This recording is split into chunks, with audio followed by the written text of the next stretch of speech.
The Douglas Coleman Show is made possible with support from Seth David Radwell, a recent guest on the program and author of American Schism, How the Two Enlightenments Hold the Secret to Healing Our Nation, released this past July. As Publishers Weekly writes in its recent glowing book life review of American Schism, business executive Radwell's epic debut examines the historical influences that have led to what he sees as the collapse of politics in the United States. Seth Radwell makes the case that the current chasm between the American right and left can be traced back to the 18th century's Age of Enlightenment and the basic tenets of liberty, equality, and reason. American Schism provides a historical perspective that can help us fight today's unreason with reason and bridge current-day divides.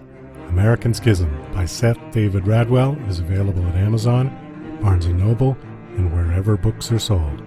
For more information, go to AmericanSchismBook.com.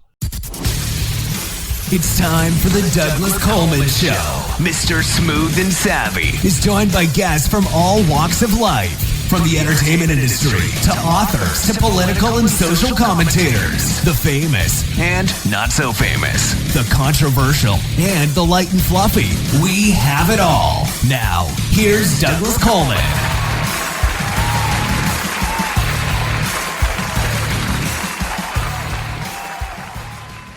Okay, please welcome to the Douglas Coleman Show, Burton Hughes. Hi, Burton. How are you? Not too bad. Thanks for having me, and I really appreciate you allowing me to, share with your platform and help talk about my book and just to cover, my story and any other thing we end up, talking about and getting into. So, well, it's my pleasure. Thank you for coming on the show. And yes, that's the itinerary. That's exactly what we want to do, is cover your story and your book and your success. Looking at your bio. And it looks a bit like a rags to riches story, yeah? Which I think a lot of people in this country are very, I don't want to say proud of, but I think it's something that we have a lot of them here because of the great American success story, the American dream, how you can, create your own destiny. And it looks like that as a child, you had some pretty tragic things happen to you. It says you grew up impoverished, so you kind of came from a poor background. Why don't you just tell us a little about your childhood? So the biggest thing is I don't want to, say my story's different than others and, all these different things. We're all set, with different challenges and, things help mold you, but you're right. I mean, growing up for me, it's not even impoverished. I remember one time my dad had lost his job, so my parents made it the game. And we went to the local food pantry and we got food, right? And they made it a game. I had no idea what circumstances we were facing. If the electricity got cut off, they'd be like, hey, we're camping, so we would make like tents in the living room. So I feel like it's sometimes like we were making the best of it. So I was kind of naive to it. And then, my mom, unfortunately was married like 11 times. So just seemed to find the wrong guys. And, you want to say I'm like a victim of circumstance, but even through that, and I had a brother that was killed in the drug deal gone wrong, and another brother that was, committed suicide in the early, around 2012. So, wow. I just didn't know any different. I didn't have any frame of reference, but I knew it wasn't what I wanted. I knew there had to be something better. And with anything that I did, I had four older brothers. They're all half brothers because, again, from the different marriages. And I wanted to play football because my older brothers played football, right? So I wanted to be like them. So me being kind of undersized, had a chip on my shoulder, and obviously being brothers, like they will, put eggs in my underwear, make me sit down, kind of, I'll say like bullying, but doing what older brothers do. You know what I mean? Yeah. Funny stuff like that. But it made me hard as nails. It made me very self-aware. My concept of time was quite a bit different. See, my brothers are all 7, 8, 9, 10 years older than me, so I remember things younger because I idolized them so much. When I started playing football, man, I was fast, but they were hitting. I mean, I was just tough as nails, and I had a chip on my shoulder, and I always had like a big mindset. And I didn't know what these things were. I didn't know they were a gift because in school, my grade cards would literally be red. They would be, does not listen, talks too much, defies authority. Like, I mean, like when you're in kindergarten, first, second, third grade, you don't get like ABC. You get like outstanding, satisfactory, in, which means like non whatever. Mine would be like ends, talks too much. But the thing is like those things that I was getting in trouble with when I was young ended up, they're my gifts. So to sit down, be quiet, it just never registered with me. And then when someone would tell me what to do, I'd be like, why? And when you start asking why at a young age, I started asking, I was in Sunday school getting kicked out of Sunday school because they were telling me like, well, there's, like hell and there's fire and all this stuff. I started asking questions because I genuinely was interested, but I started getting kicked out of class because they thought that I was being defiant towards authority. I just wanted more information. So it's funny when you're young and you're told to sit down, be quiet, all these things. Like you would see that it was rebellious, but it wasn't. It was just my thirst to just know why. And it was just, that was really my upbringing. So I was like the dreamer. And Tim Grover is an author. He was the trainer for, Michael Jordan and Kobe Bryant. He said it best, we're born relentless, taught to relent. That really just sums it up. I was the kid that was relentless. And after a while, when people tell you to sit down, be quiet, you comply. And that's what I did. And I did that for many years. It kind of took the wind out of my sail. And, later on in life, once I got through my 20s, I started getting a little bit of traction. And then I started figuring some things out on my own. And hopefully that covers in a short amount of time, but hopefully that covers it, Well, some astute teacher should have realized and encouraged your leadership qualities. You're absolutely right. Like the leadership thing, I've always, even like, and it's weird because even like with my friends back then, I didn't boss people around. I was a natural leader. People always gravitated towards me and listened to what I had to say. So it's so true that you say that. It's just, looking back, you're right. But I didn't fit into the box. And back then, it was. I think it was quite a bit more rigid. There weren't the different schools where obviously we didn't have money for tutors and things like that. But they wanted to hold me back in kindergarten because I just didn't have any interest in. I didn't have any interest in, the nursery rhymes, but I could play music. I started playing the piano, so I could read music, but they didn't like that. I just didn't want to read my nursery rhymes. You see, I was just a very misunderstood at a young age, and I think that's exactly right. Yeah, I think that's a fault of our public school system because one size doesn't fit all for every kid, and it's really up to the parents to figure out what's the best approach and the best path for their child. Unfortunately, like you said, just trying to get by. Yeah, well, unfortunately, good schools and private schools cost a lot of money. And a lot of parents don't have the money. So there is always that sort of roadblock.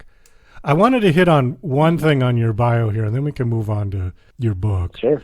It says, I'm just going to read it. Then one horrific day, he almost lost it all. His life hung in the balance. What happened? So one of my, it's not like my side hustle, but I'm a fitness model. So I'm a former Mr. Ohio. I am a IFBB pro men's physique. So you got Arnold Schwarzenegger, who's like the big bodybuilders, and then they've got different divisions. So I'm in what's called a men's physique. So think Matthew McConaughey, like in board shorts. That's kind of the easiest way I can explain what I do. And so I've been very blessed, and I'm still doing it. I'm on covers of hundreds and hundreds of romance novel covers, and it sounds silly. Multi-billion-dollar industry. No, it doesn't sound silly. I was in a fitness convention back in 2015, and an author saw me, and she walked up to me, and she's like, "You look like so and so," and I'm like, "No, my name's Burton." And she's like, "I know, but like I got this character, and like you're it." So I'm like, "Okay." So next thing I know, like I'm getting these photos taken, and then all of a sudden that caught wind because I brought a very professional approach to modeling industry. It's just kind of loose, right? But I've been in real estate my whole life, so I brought a very, very professional approach to it. And now I'm literally on hundreds of covers. So think Fabio, but think modern times. That's me. And I've been very blessed with that. But again, what makes you different makes others uncomfortable.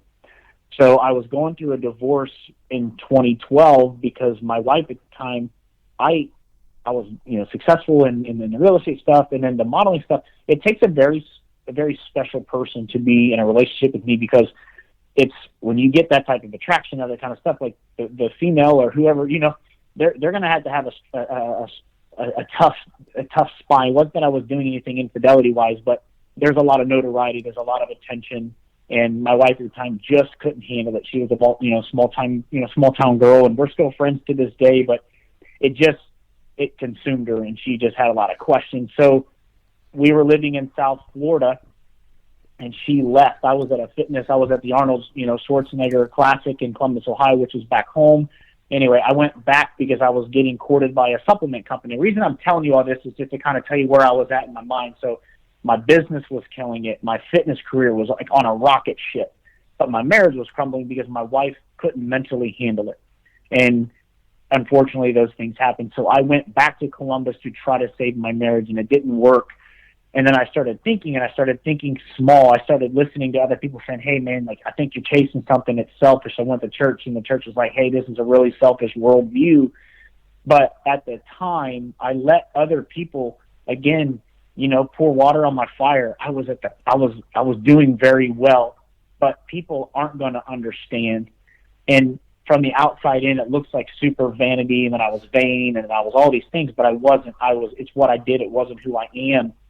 So I started getting some anxiety because I was in uncharted territory. I'd never been going through a divorce before, and there's a lot of, feelings with that, and I was questioning myself, and I thought that I was getting depression. I thought that I was getting anxiety, but really it wasn't any of those things, but I didn't realize it at the time. So what happened is, to my DNA, I'm an outside cat. I need to be free and unencumbered. I need to be chasing something. I need to be progressing. Well, what happens is when I was listening to everyone else was telling me to pump the brakes, slow down, all these things, but to my DNA, to my cellular level, it goes against my natural born leadership and what I'm supposed to do. So when I started to try to live small and back off, I got really depressed. It wasn't like clinical depression. It was more situational. So I go to the doctor, and they're like, hey, man, take these anti-anxiety medicines and then take this depression medicine. Like, it'll help just kind of turn things down, and you'll be great. Don't worry, everyone does it. Well, the thing is it made me numb. It made me very indifferent. So one day I wasn't even really having a bad day, and they come to find out I ate 29 Ativan, and I just was done. I was very indifferent. Like I said, I wasn't crying. It wasn't like this climactic, cinematic scene where you're crying and you kill yourself. But I was just very indifferent. I think it just took the light. It just turned the light off, for me. And I ate 29 Ativan. 8's supposed to kill you. If 8 doesn't kill you, then you're basically I don't know the proper way to say it, but you're basically a vegetable the rest of your life. I ate 29 Ativan. I woke up from a coma 5 days later to find out that I had no permanent brain damage. I had no intestinal damage because I should have literally just been a wreck, if not dead. And when I woke up from that, I felt like I did kill a part of me, and it was the self-doubt.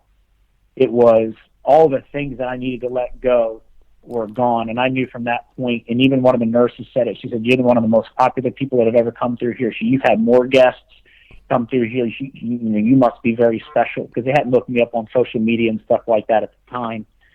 And I vowed that day that I was never going to live small. I was never going to let situational things take over my life, and I wasn't going to start living my life for other people, because they're never going to understand me. I was misunderstood when I was young. I'm misunderstood now, and I'm a dreamer. And if I stop dreaming and I stop chasing, then to my DNA level, I'm going against my God-given talent. And that was where that was the rub, and that's what landed me in that situation. And I've used that to really even speak on high-performing people that, may be suffering from depression and things like that. So right. That very much is why that we put that in the bio. Well, quite a story. We've got just a couple of minutes left, and I want to get to your book. Your book is called Align Your Empire. And let's see, why don't you just tell us kind of an overview of the book? The biggest thing is, like I was telling you, very successful in business and real estate and contracting. But then also I'm juggling, a fitness career, modeling career, things like that as well. And people are always like, how do you get stuff done? Like, how do you find balance? I said that you're not going to find balance. Like, balance is a myth. What I said was, you got to get everything pointed in the right direction. So for me, when I started writing this book during COVID last year, a lot of people were hurting, like, the gyms got turned off and then they were no longer able to go to work. So all of the creature comforts and things were gone. And I have a very systematic way that I approach my day, and I've identified 6 key areas in your life: mindset, faith, fitness, family, finance, and network, that you need to touch on those almost daily. And I've got a systematic way that I do it, but there's no balance. It's getting everything pointed in the right direction. And I've crashed and burned in each of these areas, so I feel like I've got a PhD in how to ruin your business. I've got a PhD in how to crush your family and all these things. So I started writing on how I was able to rework and build my life around these areas. And once I found that alignment, I got that rocket back on my back, and I felt like a rocket ship, because once everything is working together, something magic happens. There's like a lot of synergy, like a rhythm, if you will, when you get everything pointing in the right direction. So think of like a car that's out of alignment. Yeah, you can still go down the street, but tires are going to wear out at different times, and it's not going to be as it's just not going to be as efficient. So when I started writing out this book, I started talking about like your core principles and what matters most to you. For me, I didn't want to be a successful guy and neglect, seeing my kids. So every morning I have breakfast, and every evening I have dinner with my kids. Almost always. It's got to be something that there's got to be a very specific reason as to why I would miss. I work out twice a day. I'm very specific with my time. I'm not trying to find balance. I'm trying to operate on a different level. So I made those non-negotiables. And then once people started asking, like, what are you doing? I put it on paper, and it's been very special. And then we created an app to go with it too, to where it helps people. Like, once they read the book, it's not one where you just sit it down. It's one that you keep coming back to. And if you're struggling in those certain areas, you come back to it, read it, and then the app will help support you on the back end. So I would say that's the gist of the book, is how to just get everything pointed in the right direction, optimize everything. It's not a get-rich-quick scheme. It's more just finding that rhythm in your life to where nothing has to suffer. It's not or. You're not sacrificing time with your family for your business. You get everything working together. That's it. All right, great. Well, just real quickly, what are you working on now? What is your latest project? I know you have some different companies that you own, entrepreneurial. Yeah, so we have a company that's an ozone company. So with COVID making its little flare up, we're kind of excited. We got these machines that you sit in homes or office spaces that create super high levels of O3. That basically with O3, it's super high levels, and it kills almost everything. I think I've got to watch what I say, but it kills 99.9% of viruses and bacteria just using high levels of O3. So it's non-toxic. It's not like chemicals. It's basically just high levels of O3. We also have a tech company called Skylab. We do a lot with them. We build apps for influencers. We just launched an app at CPAC with Ben Carson. It's called Free Space. So it's just a platform to where there's a lot of cancel culture out there. So we went directly at it because we want to make sure that there's a place that someone could go and have the experiences, not have to worry about. There's hate speech, right? But then there's hated speech. Just because I don't like what you say doesn't mean that I should be able to turn you off. Now, if you're speaking hate and things like that, that's completely different. Just because I don't like what you say, I shouldn't be able to turn you off. So we created Free Space to go directly at that, and we have other things coming in the works. But we build apps for influencers, and also have a roofing company that we do here in Dallas. So, again, just trying to find ways to where there's a need and try to fill that need. Yeah. Oh, that's fabulous. Well, great stories. Thank you so much for coming on the show. Again, the book is called Align Your Empire. The author is Burton P. Hughes. Do you have a website that you want to give out? Yeah, we do. It's burtonhughesofficial.com. It's burtonhughesofficial.com. And then you'll have links to, I believe the pre-sale's coming soon. We ran a pre-sale already, but they're getting ready to do another one. And then the links to the app are on there as well. So September 13th is that Monday. That's when the book is being released. We're super excited. I think we already had 10,000 books already pre-sold. It was just crazy the amount of amount of feedback that we've gotten, but we're doing pretty well right now. So. All right, super. Well, thanks so much for coming on the show and sharing your story. Very inspirational. And I hope your book does well. Thank you so much for having me. And again, thank you to your listeners for allowing me to listen, and obviously, again, for you to share your platform. I really appreciate that. Thanks again. You're listening to Mr. Smooth and Savvy right here on The Douglas Coleman Show. We'll be right back after these commercial messages. Douglas Coleman's Don't Do a Podcast is a dryly humorous rant about Douglas's pet peeve, the unrelenting torrent of podcasts hitting the web on a constant basis. As technology has put podcasting within the reach of anyone, many wholly unqualified people have taken the plunge. This witty polemic tries to persuade them from broadcasting their drivel using Douglas's brand of sarcastic humor. Now on Amazon, only 99 cents. DJC Music and DJC Productions are pleased to announce a brand new website. We have started a listing website for radio show hosts as well as potential show guests. This is a meeting site where hosts and guests can come together. Show hosts can list their show and types of guests they're interested in booking. Potential guests can list their talents, bio, accomplishments, or anything they feel makes them an interesting radio show guest. There are no recurrent payments, only a one-time $5 listing fee. Your listing will stay up until you decide to cancel. Previous guests of The Douglas Coleman Show are welcome to submit their guest listing free of charge.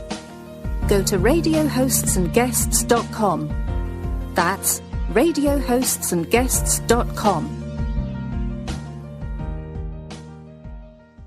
Are you an independent musician? How would you like to have your songs played on hundreds of radio stations just like the one you're listening to right now?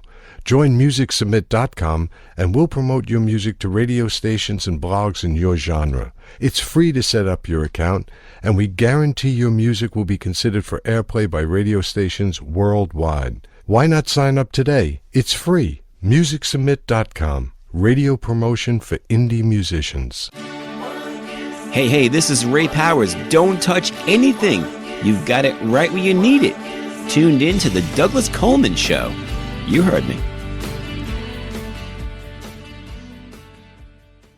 Okay, please welcome to the Douglas Coleman Show, Caroline Giammanco. Hey, Caroline, how are you? I'm doing well. How are you doing today? I'm doing fine, thank you. Thank you for coming on the show. You are an author, high school teacher as well. Are you still teaching high school English? Yes, I am. Okay, so that's School's about to start in a week or so. So that's your day job. And yes. Then you're also an author. How many books have you written now? Into the Night, that's coming out on August 17th, is my fourth published book. My first three were true crime nonfiction books, and Into the Night is fiction. It's a collection of paranormal and science fiction short stories that I started off just writing for fun, because after writing those hard-hitting, like emotionally difficult books, I was burned out and I needed to do something for fun. And these stories were a lot of fun to write, and I try to have an unexpected twist in all of them. So it's been a lot of fun putting this book together.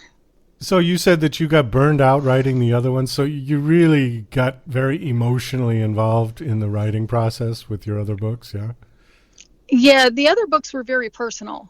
I mean, my third book, called Inside the Death Fences, Memoir of a Whistleblower, was my own story of going from naive public school teacher to teaching inside a men's maximum security prison for 2.5 years, and my road to becoming a whistleblower against corruption within the system and testifying in front of the State House of Representatives multiple times about the system. And it's kind of hard when you are reliving all the things that you've been through. So, yeah, I needed something for fun. How did you manage to get that job? Well, because that sounds like a far cry from high school English teacher. It is, and I can promise you that working in a prison was never on my bucket list. I only worked there because I didn't really have a choice at the time. When the Great Recession happened, districts were losing money, especially mine was. Property values had tanked. The bubble had burst on real estate. People were moving out of the district to try to go to the bigger cities to find work. And my school's population at the high school dropped down to 181 kids, and they didn't need 4 full-time English teachers. I had been the last hired, so I was the first to let go. I didn't have tenure yet. And for a year, I substitute taught. And while, I was still in a classroom, it wasn't the same as having my own students. And I had put in an application with the state of Missouri to be a teacher in the prison system the year before, whenever I first lost my job. And I didn't hear anything. And next thing I knew, a whole year later, I get this letter wanting to know if I'd be interested in interviewing for a position at the South Central Correctional Center. And I said, yeah. And that's how I got the job. That's how I ended up inside. Well, I suppose just all the experiences that you had there gave you enough fodder to write a good book, you know? It was rough. I'll say that much. Yeah, but probably a good learning experience. What is your takeaway now from it? Was it worth doing, or if you had to do it over again, you say no way? Looking back, I have to say I'm glad I did it, and I'm glad that it gave me the opportunity to be able to speak on those matters with some knowledge and authority, to be able to look legislators in the eye or people in the public, or when I'm doing interviews, and be able to tell not just what I think's happening inside there, but what really does happen and why it's a danger for all of us. Do you want to give us an example of that? When I really found myself in hot water there, it was because I reported wrongdoing on the part of the major who was the head of custody. And of course, I was the bad guy. And without going into all the details, because time's limited, I was the bad guy. I was the troublemaker. I was the person they needed to get rid of. But yet, 6 months after I left, that same major was arrested by an outside drug task force for drug distribution. So that gives you an idea. Yeah, it does. And there were death threats involved, and threats to my personal safety. So it was ugly. So essentially, your takeaway was that, or your story was that the bad guys in the prison system weren't the convicts, but were the people running the show. My very first experience inside the prison was getting my pre-hire drug screening done, and the officer that conducted that, we were chit-chatting, while we waited and everything. And he told me, he said, you know what, you seem like a really nice lady, so I need to tell you something. And I said, okay. And he said, well, a lot of people will tell you that you need to beware of the inmates because they're silver-tongued devils, and they're going to try to make you say and do things that you shouldn't do. And he said, I'm telling you right now, you need to be just as worried about some of your coworkers. They'll do the exact same thing to you. And he was absolutely right. He said, sometimes the only way you can tell the difference between the inmates and the employees is by the color of the uniform they're wearing. That's amazing. I mean, it's sad to hear, but I'm not surprised. Wow. So how's the book doing? The book probably is doing pretty well. Well, it's of course, I would always appreciate more sales, so that would be fine too. But it has gotten a lot of acclaim, and I had people from NBC and Oxygen, someone who used to work for Fox, all give it great reviews. I don't know if you remember who Bob Dotson was, who used to do segments for NBC Today. He did the back blurb for my book. Oh, that's great. Don Fratangelo from Dateline NBC. That one I Beth know. Karras of Oxygen. Yeah. I had some pretty, big names who showed support for my book. Well, this sounds like something that would be right up their alley in terms of a piece, investigative reporting type thing. Let me ask you something about your farm, because I'm intrigued by your farm. We were talking about it before we got on here. So according to your bio, it says that you live on a 60-acre farm in southern Missouri. Is this a working farm? It's not a high production farm, but it still does produce. I mean, I raise chickens, I raise rabbits, I raise registered English Shepherd puppies. Oh. So it's not a puppy mill. These are my own pets, my working dogs on the farm, and family pets. And when they have a litter, then I sell those too.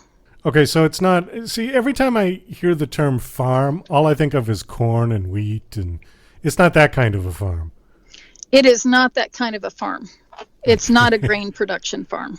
But does it sustain itself? I mean, with the chickens and things that you have there, does it sustain in terms of money, or is it more just a love of doing it? Part of it's love of doing it. The chickens are really good at producing enough eggs that when I sell them, it pays for their food. And it's just, I grew up on a farm, and to me, this is a comfort. I enjoy doing it. And for years, I lived out west, lived in Phoenix, big cities. And I decided after living in Phoenix that me and 6 million other people just really are not suited to be living together. So when I moved back to Missouri, I was definitely determined that I wanted to have farm life again. I wanted to live in the country. Oh, well, I hear you. You know, I think at some point in my life, I'm going to move out of Las Vegas and, I don't know, find a nice piece of land. 60 acres sounds like a good size. And, you know, just dogs and an ATV and a good pickup truck with a 4-wheel drive and some boots. And I'm happy. Yes. Yeah. I think that would work out just fine for me. And I don't know where, you know, somewhere in the Midwest, or I don't know. People have said Montana's great, but I think the winters are a little brutal in Montana. That's the only thing. I don't want to go back to 50 below zero winters. That was the first thing I thought was, I don't know if you'd like the winters up there. Yeah, too cold. But it's but gorgeous countryside. Yeah. It really is. But it's even prettier when it's not under feet of snow. So. A few years ago, I drove across country. I had to move a car from Virginia to Las Vegas. And so I flew one way and then drove the car across the country. And I went through Tennessee, and I swear Tennessee was the most beautiful state with all of these horse ranches. Yes, my sons live in Tennessee. Just like these rolling green hills and these big, beautiful farms. And I thought, you know what, this looks good. And the weather is nice there. It's not that cold in the winter. You know. That's right. Yeah. So I'm kind of leaning towards Kentucky, Tennessee, somewhere in that area. You know. My boys live down by Chattanooga, and their winter temperatures are always better than here, and their spring comes a little earlier than it does for me. And it's a nice place to live. It is. I grew up here. I ended up being gone for a couple of decades out west after, when I went out there to go to college, and thought I would be coming back sooner, but it ended up taking quite a while to get back. And I knew I wanted to move back to Missouri, and I wasn't sure where. And then the job that I had that I talked about before that lost so much population during the Great Recession is only like 5 or 6 miles from where I live, from where my farm is. And ironically, it's where I was born. And I was not expecting to come back exactly to the same area, but I'm glad I did, because it's good to be around people who know you and know your family. And it truly has been like coming home. Let's touch on your book, on your new book, Into the Night. You said it's a collection of stories of UFO. So are these testimonials from people who have... Oh, no. Oh, no. Okay. No, these are all fictional. These are all stories that I just created. And one of the things that dawned on me when I was writing it was that I had written about real monsters for so long, it was nice to be able to create some. And because I had some control over what the fictional monsters were like, instead of just telling people what the real ones are like. And no, these stories, they range from science fiction to paranormal. Some have to do with aliens, some have to do with ghosts, some have to do with demons, the Grim Reaper, interdimensional travelers. There's quite an array of what the stories are about. Oh, I see. Okay. And where did you pull all of your kind of research information for this? Or did it just come right out of your head? It pretty much just came right out of my head. And what I would do is I tend to, I'll think of a name of a story. I'll think of some story names and I'll make a Google Doc for each of them. And I might not even know what that story is going to be about, but a story title will come to me and I'll put it in Google Docs. And then later I'll go back and say, oh, I have an idea. I think this should be about this. And I'll make a little notation. And then when it's time to write stories, I just go, which one looks like one I'd like to write? I think I'll do this one. We do have to kind of wind this down. Do you have a website that you want to give out? Don't have a website, but people can find me on Facebook at Caroline Giammanco Author Fans. Okay. That's my fan page. And I'm on Twitter at Giammanco Book. Okay. So they can find me on there. On either one. Well, thank you so much for coming on and speaking with me. This is a nice conversation. Best of luck with the book, and I hope it does well. Thank you so much. Thanks for having me on.